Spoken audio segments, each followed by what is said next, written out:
Jeg er Eilif Gård, og jeg er stjóri av havstående. Hetta nýggja skipið som okur nú har funnet, skal avløsa det gamla Magnus Heinason, og hetta bare større og bedre utgjørst enn det gamla skipet var. Hetta høvuðsamboð hjá havstående til at gjera kanningar av okra fiske, og eisini av havna sjálvum til umhverfi som fisken lever i, og som avvirkar fisken. Jeg heter Leon Smith, teknisk leier i havstående. Helt ut høslet så kan jag sørre øyne ting. Han ser vel utgjort til å tråle.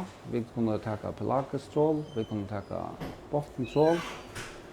Og vi har gode greier at skrasette alt som kom 24 trålen, pluss til at vi kunne skrasette alt det som ui trålen. Det som ser mest etter skipet i eisene, det at det ser vel utgjort ved akustiske utgjør. Og akustiske utgjør, her en ørken av ting vi kan se. Her tror skipet i eisene så mye vel utgjørst på alle måter at det blir til at gjøre gode granskningsverkene i alt høpe, altså samstarv i andre land, vi ES, Norrlandsk høpe og så videre. Og endelig eisene mulig for at skipet kan leies ut til ånder, altså utlendinger, som kunne være AHA i at bruke skipet til skipet kan øyla nok imist.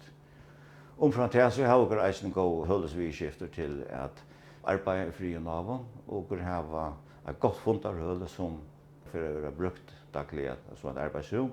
Omstående såleis at man kan øyla godt fylgja vi i gosse og i vidskiften i sjøen.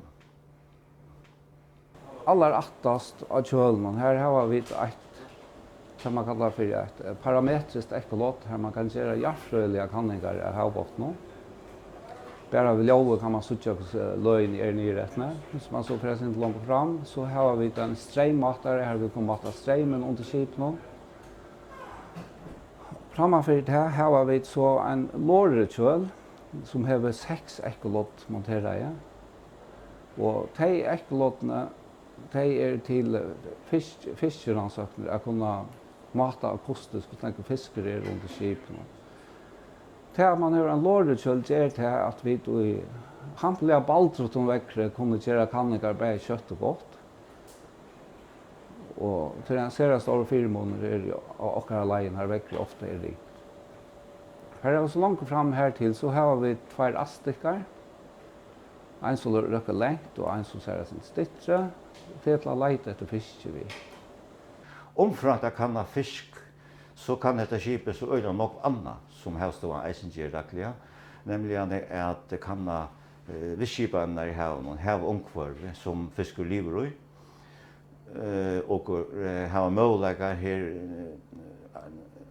at gjøre større nevarkanninger av sjøen og sjølven, hitte og salt, og kan ete, og inkokanninger, og streim, sjøstreim og annet godt. Til det arbeidet her går så greier som går ut av sugen i skipene.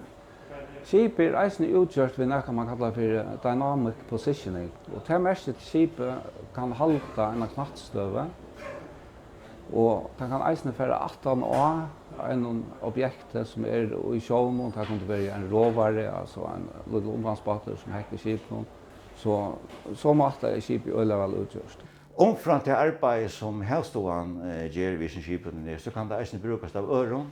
Jarfanche kan bruka det til kanningar og havbottene. Førjer har man nylig ivetid sjøkostmyndelegene, og til det kan omkvarvstoven bruka skipet til å gjøre god sjøkost. Båteren konstrueret sånn at han sender så minst mulig jobb ut i skjegg. For at alle kanningar som vi gjør ved seg akustiske utgjørende skal være så god som gjørlig. Ja, sammanlomtidigt så Jakob Sverre til man kan si at granskikarskip eller en granskikarpaddler i Hemslotje, og vant til han for å komme og ødlom til Serra gående.